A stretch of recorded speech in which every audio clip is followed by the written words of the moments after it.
American Precision Gear makes gears incredibly precise, miniature, relatively simple configurations, but very difficult tolerance, very difficult materials.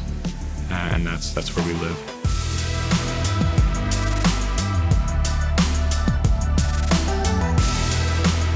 Jared and I kind of clicked on the engineering side of things. So he shows me the set of part numbers. It was 4 or 5 part numbers at the time. Very tight tolerances, very high volume, and the MZ1000D just made the most sense for him at the time. We could do things on the MZ that a lot of other companies couldn't do for him. The way that we are able to fixture parts for him, the accuracy of the machine just lended itself exactly to what he needed.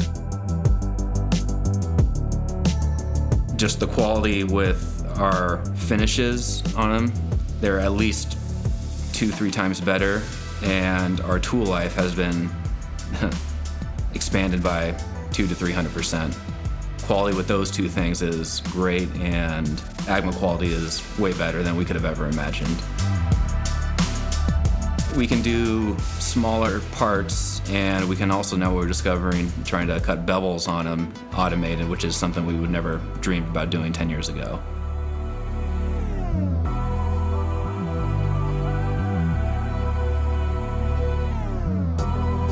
The work holding that the MZ enables you to have is so versatile and simple.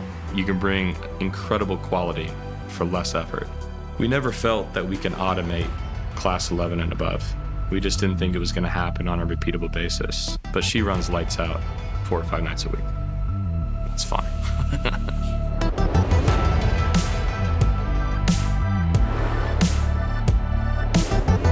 We have some great equipment out there, but none of that matters without the right team in place.